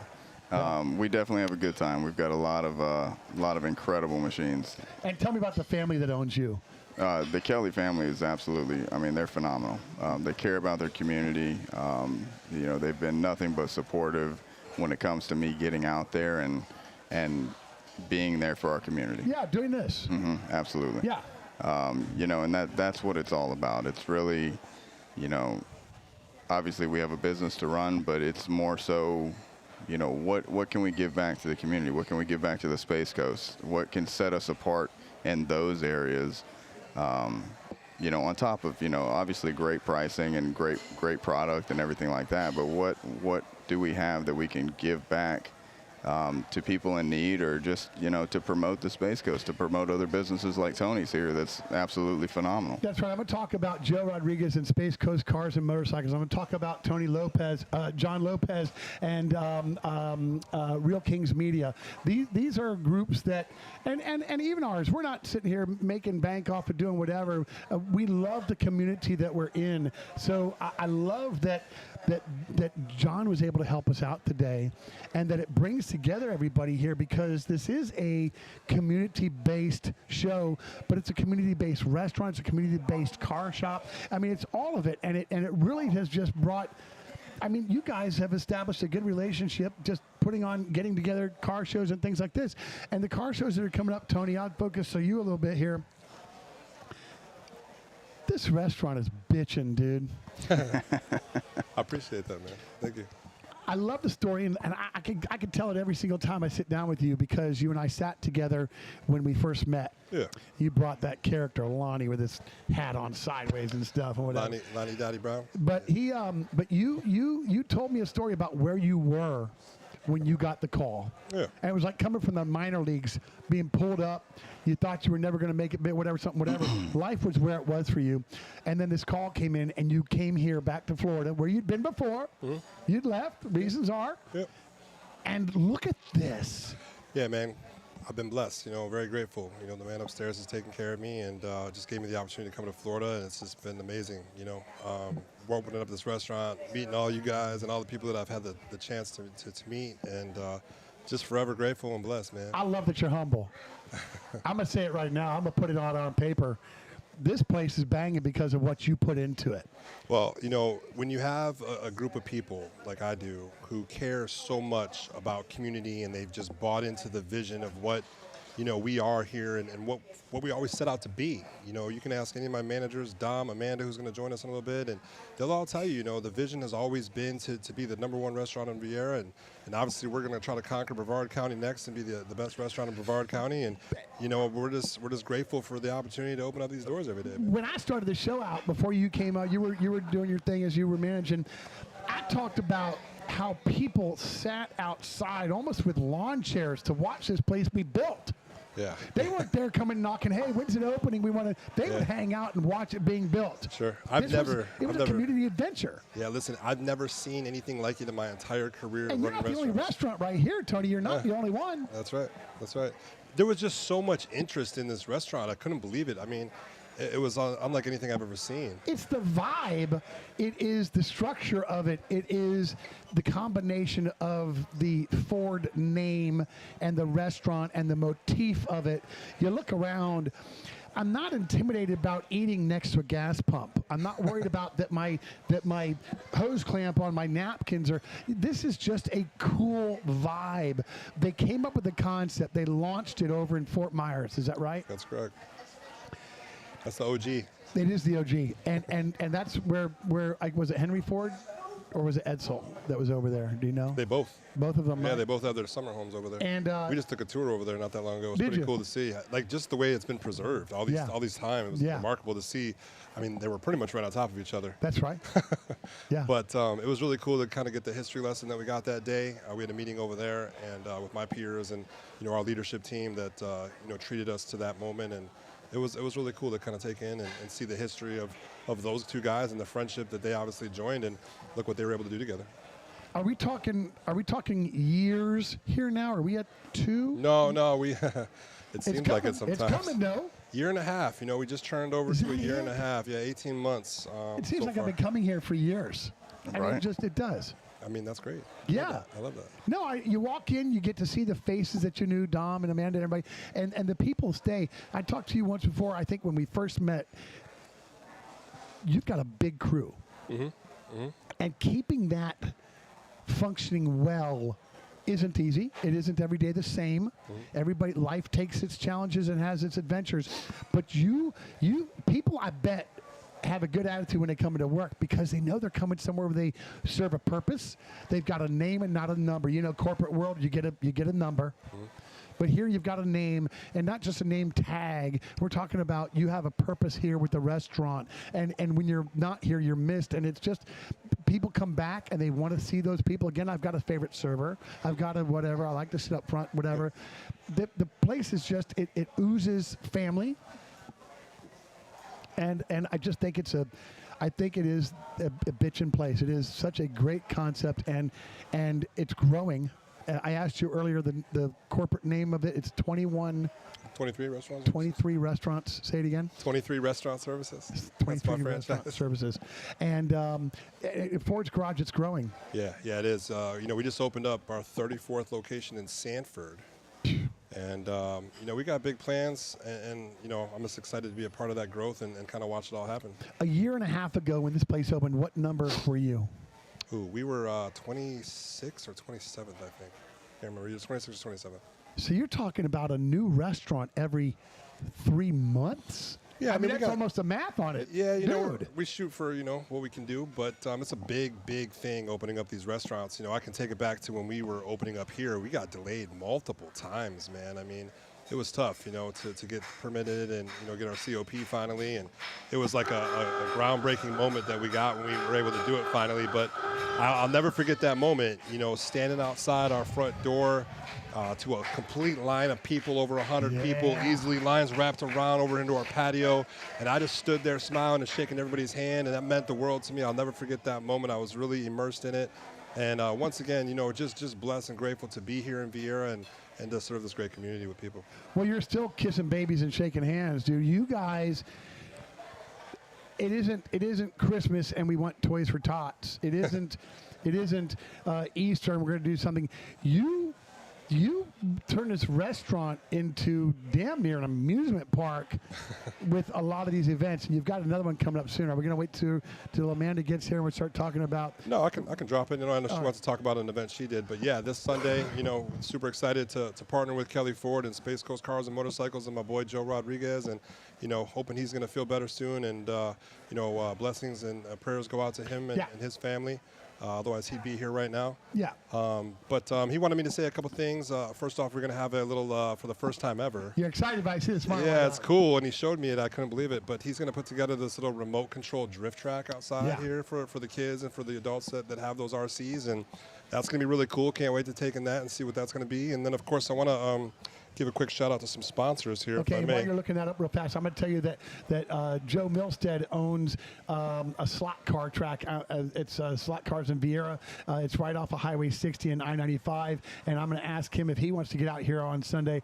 It is, I believe, the 4th largest slot car indoor facility in the world. So slot cars, remote control cars, they all are fun. You don't have to be a kid to operate it. And Joe showed me part of his collection. He's got some cars. He said one of the 150 miles an hour. Yeah, that's crazy. That is fast those things nuts. go. I remember when I was a kid messing with those things. They didn't go anywhere near that fast. No, the battery died way too fast. Yeah, that's so cool. technology is awesome for that. So what do you got? I just list a couple vendors. I'm not going to name them all, absolutely. but I got Explicit Customs, Blue Marlin Real Estate, Freedom Garage Floors, Diamond Finish here. We've got Palm Bay Police Department going to be here as a vendor, Brevard County Sheriff's Office. Thank you guys for everything you do. Absolutely. Keeping us safe here in Brevard County. Amen. Amen. On-demand diesel repair, AVET Project, Assassin Audio, and of course we're going to have the Highway Photo Patrol here as well as a vendor. So, kudos to Joe for lining all that up. Also, would be remiss not to acknowledge Leanne Saudi, who's a great partner and friend of mine, dear friend of mine, who helps do all these things with our car shows. People ask me all the time, they're like, how do you do these car shows? I said, I got a team that helps me. Yeah. It takes a team to do this deal. Guys like, Hunter, guys like John, who come out here and do all these things, guys like you who want to be a part of this deal. And just want to mention this as well. This Sunday, July 15th, is the show. Doors will open up at 10:30. We're going to have 100 goodie bags to the first 100 guests that come into Ford's Garage that we put together. Amanda and Leanne did those bags. It's something that's very important to us and those two ladies for doing it. And the doors will open up at 10:30. So come out and have a great time. Normally on Sunday they open at 11. Yeah, we always open at 11. So 10:30. We're going to open up at 10:30 on Sunday because, people are hopefully going to get out here right at 8 o'clock when the show starts. That's right.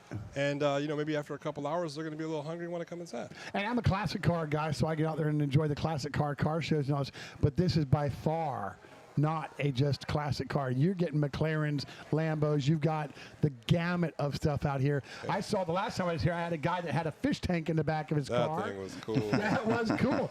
But yeah, that was John's idea. What? John's going to do that to his SUV. We can help fab the frame on Look at Hunter. Hunter's thinking about it too. Look I'm at him thinking, over I'm there like, John's got a mermaid costume somewhere. He's ready. He's ready to go. Bring out the mermaid. You never know. I might bring the mermaids from Puerto Rico.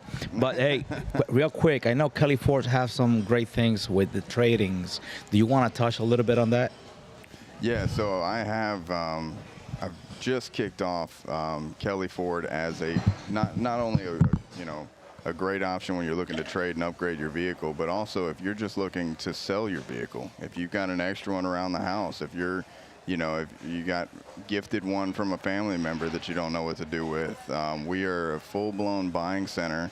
Some of the highest priced or highest evaluated trades and street purchases in Brevard. So, I'm kind of getting away from the auction a little bit. I know you know plenty about that, but, really trying to go more and just keep our customers in our Kelly Ford family.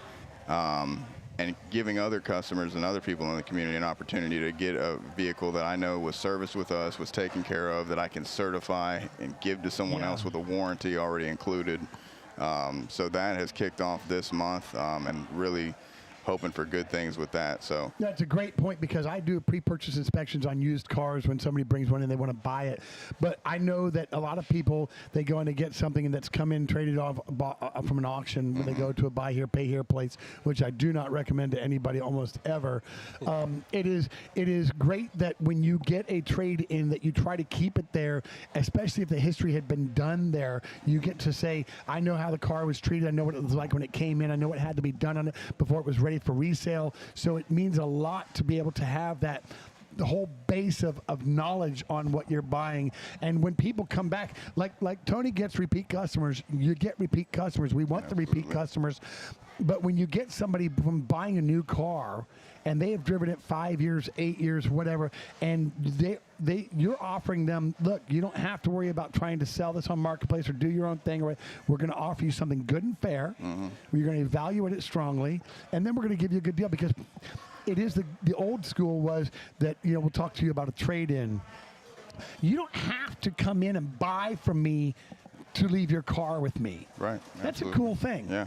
With the auction fees nowadays, you're looking at $1,000, $1,500 that you're going to pay just in fees. That's right? correct. So that's why I've initiated and started a trade assistance program at Kelly Ford. So I'd rather pay my customer $2,000 than pay an auction for fees with $2,000. So you'll get that. on top of the great evaluation for your trade, and hopefully set yourself up for success in the future. Yeah, I love that. I love that you're, and here again, dealership. It's that corporate world that maybe you know, there's an office of people that talk about what you're going to do that next day or how you're going to do it.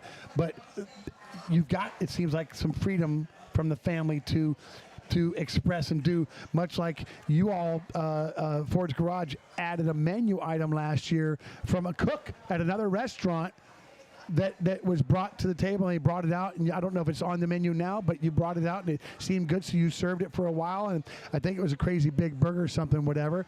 Oh, I know what you're talking about. Yeah, so that's I think it was about the hubcap burger we had. Yeah, was that right? The 10-pound burger that we right. do? Yeah. Yeah. It's just something we do for, real special events. Speaking of the hubcap burger, we did a VIP event here with all these Burgers of Fame board members. Okay. Orchestrated that here. Sheriff Wayne Ivey was here. The Duda family was here.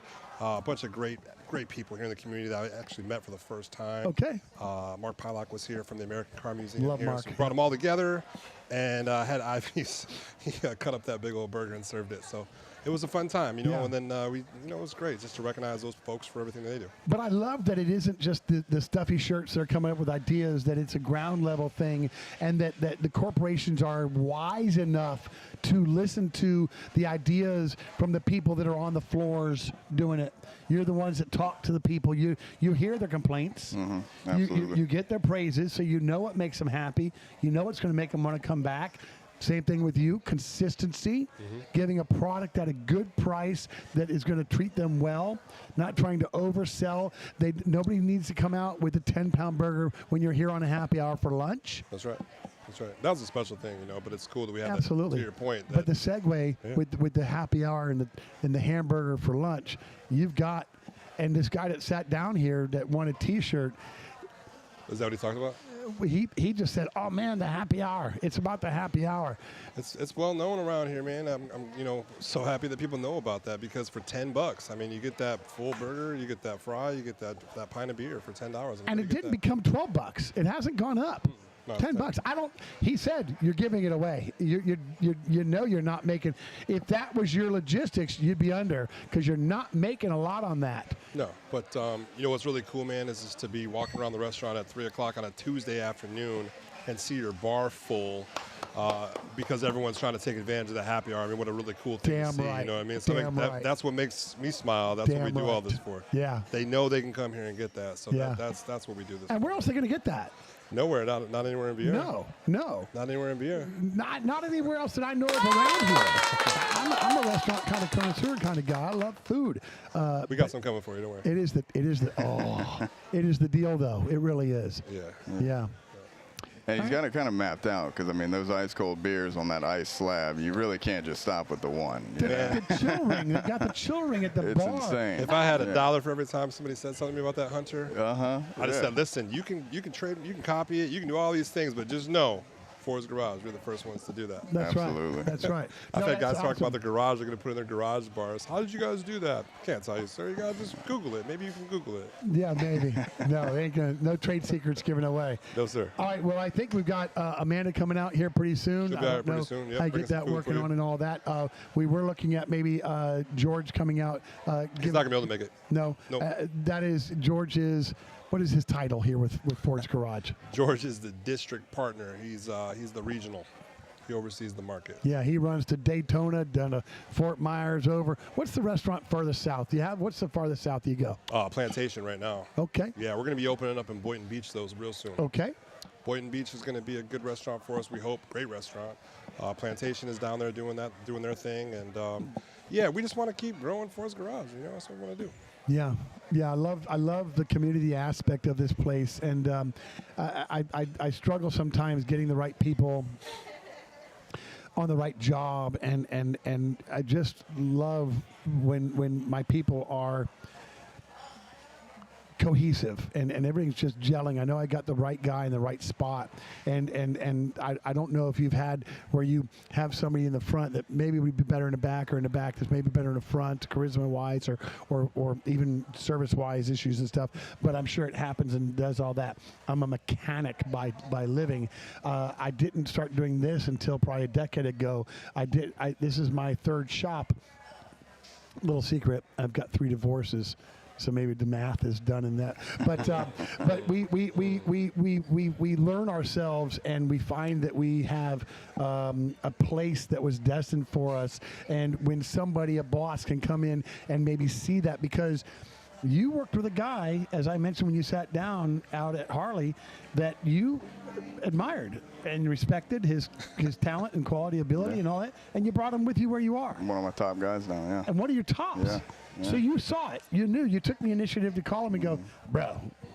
Yeah, actually, it took me about a year to get him. Because he was good. Yeah, he was. You know, well, he you left, so he moved into your spot. He had a following there at Harley. I was like, man, you know, I need you over here with me. I know what you can do. And he finally came over, and he's really enjoyed it. And you know, that's the other really benefiting, you know, part of our jobs, and I'm sure he can relate as well. But you know, you get that new hire, and you help build them up, you know, and you see their self-esteem go up. You see, you know, they come in and they're, you know, focus on just making, you know, their paycheck, making sure their bills are paid, and then they get to a point where, you know, they can buy the nicer car, or they can buy the nicer house, and you know, you watch them grow into your business with you while you're growing, and that benefit, and that just I don't know, warms my heart a little bit. Yeah. Yeah, I take as an owner that I am blessed to be able to help not just my customers but my staff. Not every day is great or fair or what have you. I've got one employee that's got 5 kids, and I know that his plate is full. He has to sometimes leave early to do this, get in late to do this and stuff of whatever, but it's busy, and it takes him having maybe a fair boss that allows him to keep his job, but to be able to come in with a good attitude all the time and want to give me his all, even when maybe he didn't come in feeling like he could give his all. Yeah. And it happens with people like you, Hunter, people like you, Tony, that allow stuff to come in and do and whatever. And so Amanda, and there is some headphones if you want to jump in. This is Amanda, and wow, man. Tony, you want me to slide down? She's got over here, headphones on this side. Oh, she's got headphones on? Yep. She has to go over there? Yep. Okay. Sorry, Amanda. Nope. Sorry about that. You just work your way in. And one of the things I sit while Amanda is getting settled and ready and all this stuff is she's a drag racer, which I love that chicks doing it in cars, I think, are the greatest things going. NASCAR had Danica Patrick. Ford's Garage has got Amanda, but you've got a Fox body. And it is LS powered, but it's a beast. And you not your man. He's not driving it. Not yet. He wants to, but not yet. And make sure you're turned up. Give me a mic check on that one time. Hello, testing. Oh, I There hear you myself go. now. Right. So say that last one again. I said, not your man driving, you're driving it. And you said what? I said yes. He would like to drive, but he doesn't get the chance because he's always in the pits staging me at the lanes. Yeah. So he's my mechanic, my #1 supporter. I couldn't do it without him. Okay, right. But I love that. So welcome, Amanda, to the show. I Thank you. appreciate you. What do we got here? I mean, obviously, I see this is That's our signature appetizer right there, buddy. What is the stick? It's just to hold it on. This is like I didn't even see it. Come on, man. You know what that is? Even a mechanic all your life. Man, so this is a funnel. This is old school funnel with the metal tube that bends and sticks in a. Wow. So how cool is that, man? I love that presentation. That's awesome. And what is this dish? That is our burger bowl. It's one of our limited time offers. It is basically a burger and a salad. So it's got lettuce, tomato, onion, chopped up pickle, and a special sauce. It's absolutely delicious. It's a healthier option for those who want a burger, but they also want to be healthy. And this is limited time only? Keeping it lean. I like that. Well, he asked about that. He said, I'm trying to watch my, figure. And I said, Tony, what's new here? And he's like, you know what, Kenny? He said, actually, we do have a new dish out there that we want to bring out. I didn't know it was a limited time, but that looks spectacular. Where's the idea come from? Was that a corporate one? Yeah, I just think we just took a step back, right? Always opportunity to reflect and look at what we want to do. We want to attract, some different folks to the restaurant. We're obviously always going to be known for our great burgers. That's who we are. But when you have an opportunity to put it on a salad. Yeah. And all 4 of these new options, all these bowls, are all under 1,000 calories. I mean, so Oh, that my just God. makes things exciting for some folks to Tell want me- to watch your calories. So other than the burger bowl, what do you have? We have a tuna bowl. We have a honey chipotle chicken bowl as well, and then we also have our shrimp bowl, lemon shrimp bowl. Okay. With different kind of vinaigrette on there. All of them have rice except this one. So this is the one served over the lettuce. But I love that. I love it's that. been a big hit, man. That tuna bowl. It's funny because when we rolled this out, and Amanda can attest to this one, my kitchen manager Larry and I were going back about it, and I said, "Listen, I'm telling you, man, right now that tuna bowl will be the top selling bowl." And he's like, "No, I don't think so. I think the burger bowl is going to be the biggest seller, but that tuna bowl is taking off." Is it really? Oh yeah. The tuna comes out cold or does it come out warm? Comes out cold. Okay, so maybe The that. rice is warm, hot. Everything else is built around it, so Okay. it kind of just comes together. But that tuna bowl, I have not met one. I'm sure you could say the same thing. I have not come across one person that has not loved it. Okay, I love Sure. that. Look, Amanda, I wanted you to get on here before we got out of here, which we're going to be winding down soon. But I started the show off with the last time I was here. Mm-hmm. That was October 30th. Oh boy. Yeah, because that was Trunk or Treat. Yes. And we talk about the grand opening, how there was 100 people lined up around it.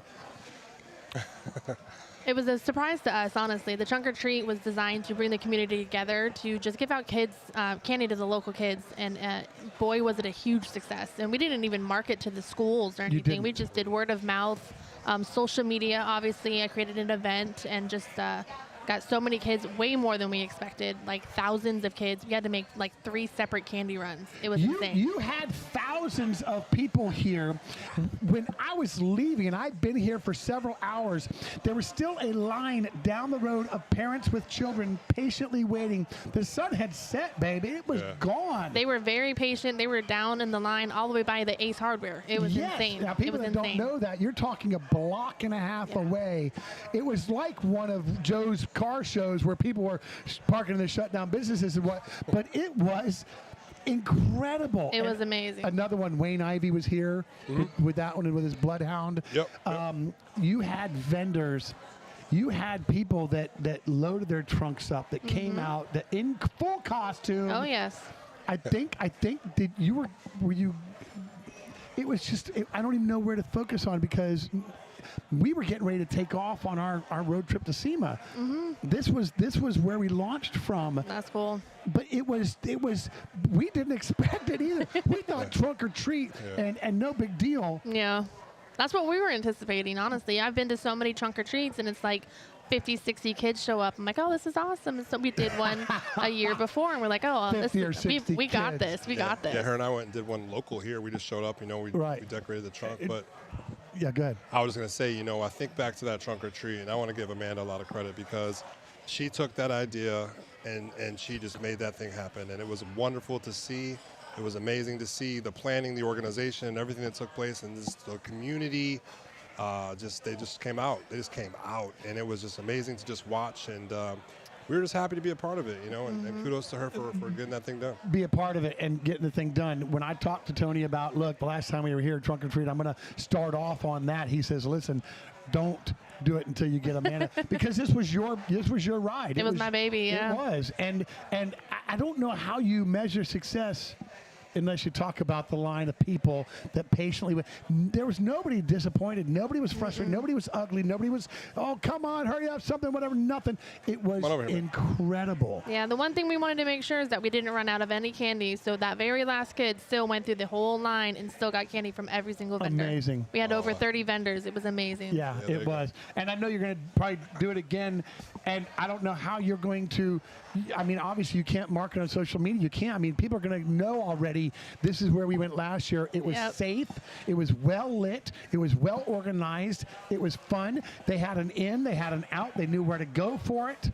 Yeah, this year is going to be a little bit different. We're going to do it again, but we're going to incorporate all the local businesses around us. And we're going to kind of do a Trunk or Treat walk-a-thon. Neighborhood. So it's going to be a whole Are walk-a-thon. you So that way it's not kidding me? a mob of people in one building, in one area. We're just going to do a whole walk-a-thon. It's going to be amazing. So here we are in February, and we're talking about October Oh, yeah, already. you got to plan ahead, for I sure. understand planning ahead, but and obviously when you get the turnout like that, you've got to think, okay, well, what are we 100%. doing for next year? How are Yeah. we going to control Very Well, you know, small. her and I both kind of just looking at things and just smiling, of course, to see all these kids because that was all about the kids. That was amazing. Man. To watch these kids and their Yeah. parents come to this restaurant and see all that and just have so much fun. I mean, we even Yeah. had a little blow up house with the axe throwing and Yes, everything. that was a hit. It was the was. DJ was out there playing Yeah. hits and just the smiles on these kids' faces. That in that moment is what made it all worthwhile for us. Well, And, the amount of adults that dressed up. Oh yeah, This made it to where it wasn't just a kids event, but it was a family affair. it was a really big deal. That's It was awesome. gold. It was You great to can't be a part buy of. that. I know it. Yeah. It was awesome to be a That I part of. know. I know that there are other. I know that Ford's garage corporate end is looking at this place as the poster child, and I've talked to George about that before. He Yeah. knows there's things destined for whatever because of the success that this place has brought to the community. Man, it all comes back to this isn't just a restaurant. We're not just going to go out to dinner and eat. We're going to Ford's Garage. Yeah, we want it to be. Really is a staple. It's an experience, man. We want it to be an experience, But a you've unique got a experience. foothold on the town in a year and a half. Well, you know, we want to keep going. Yeah. I don't think you'll be here in 10 years. I mean, hey, you never know, brother. I know you'll be with the company. But God's plan. I think that's right. God's will, absolutely. Wherever I go, he goes. Absolutely. Love it, brother. Love it. Listen, I'm gonna. I think we're gonna wind down here. Let's do this. And is there anything you want that you can say about your job, your life, or anything that would make somebody want to come tomorrow and see Hunter down at Kelly Ford? Yeah, I mean, I think everybody just needs to come and give it a shot. You Okay, know? Just how come and get your own experience, get your own evaluation of how we run things, and you know that's the same as you were saying with Tony. You know, this restaurant is kind of the staple of all the other restaurants, and you know that's true. But that big takeaway is again, it's Tony's leadership and all of his team that comes together to really make this what it is. You know, you can put up four walls anywhere in the state of Florida, but it might not be the same vibe as when you come in here. No. And that's the same with my dealership, and that's the feeling. You know, I'm from a small town in Texas, and you know that the reason I fell in love with the Space Coast is that it was that small, tight-knit community feeling. Yeah. That I grew up with. You know, and you get that here, and even though we're growing and we're expanding, you know, we want to feel small enough to feel like home, but large enough to serve, you know, everyone, not just in our community, but all around. Yeah, I'm from Pinellas County, which there isn't a palm tree left. It's all just a concrete little peninsula on a state that's a peninsula. But when I came over here in 24, I couldn't believe how small town-esque the mindset still was, while accepting all the progress and growth that it does. But it has kept it well. My shop is in Grant. You blink, you passed it. But they have forgotten about advancements in time. And I'm good with that. Yeah. I'm really good to be able to service the people that otherwise would have to go to the larger town of Palm Bay or Melbourne or Vero and stuff to do. So I'm glad to be there in the middle and help these people out that are you know, we're rural. As Right, amazing as it yeah. is. What about you? Where are you from? I'm born and raised here, actually. All right, I'm a Yeah. fourth generation, so that's awesome. Yeah, You've local. been in the county. That long, yeah. That's great. That's awesome. Yeah, I mean, nothing special about Brevard, but I absolutely love it. I like the quietness about it. Yeah. No, I love it. I love we've got the Space Force and the Space Coast and all that we've got with it and everything else, but that it is, and this is the largest county in Florida. That's true. A lot of people don't know that. And I think we have 54 counties, but this is the largest one, and it is something that makes maybe having the community, it's harder because it's so much bigger. But I'm gonna tell you right now, I think demographically you're right in the middle. I mean, Titusville's way up there, and pretty middle, and Mickle's way down there, and you're this is like. But listen, putting this restaurant here and thinking ahead like we did, you know, Smart. hats off to our franchise Yeah. and everybody. They know what they're doing. You've watched the empty lots around you fill up. Absolutely. There ain't nothing left.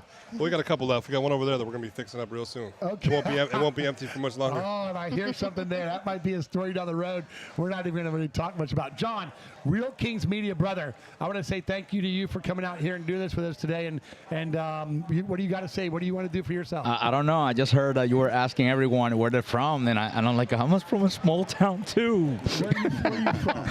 I'm from Puerto Rico, from the West Coast. Okay. I'm not from the big city. I'm the little town called Aguadilla, and you know, you feel that, you know, that unity, the community, all the stuff, and so that's why I love Space Coast too, because I don't know if I'm getting old or maybe I'm being like this all the time, but if I want noise, Orlando is an hour away. right. I just come back to peace. I just love this county. Well, So, and you're a veteran, so real quick, I'm going to say thank you for your service. Appreciate There's you. nothing more important in the world than our military, and I love you for it. Thank you for doing everything for us. All right. So, Amanda, Hunter, Tony, as always, I appreciate y'all coming out and making this show what it is. When I come out here, I feel warm, I feel welcomed, I feel happy, and I get to leave full. Yeah, well, we hope that's I'm yours. gonna bang it off as soon as we jump off. That doesn't go to waste. That's for you. No, I'm a Hey, I already tried those onion rings, man. You better get to it because You're gonna take some with you. Right? absolutely. You should do it. So I'm Kenny. This is the American Car Classics Radio Podcast. I really appreciate y'all tuning in and do this. You know, there's something I got to ask you to do at the end of every show. I got to ask you to like it, the little thumbprint, subscribe, leave a comment. I had trivia, I had tech talk on here. I have all sorts of car stuff that we do. So go and join our page, find us on YouTube, and become part of this, what we love to call family, all right? So take care. Remember your mental health. Talk to your neighbors and your friends. Be kind to one another, and love yourself, all right? Take care, everybody.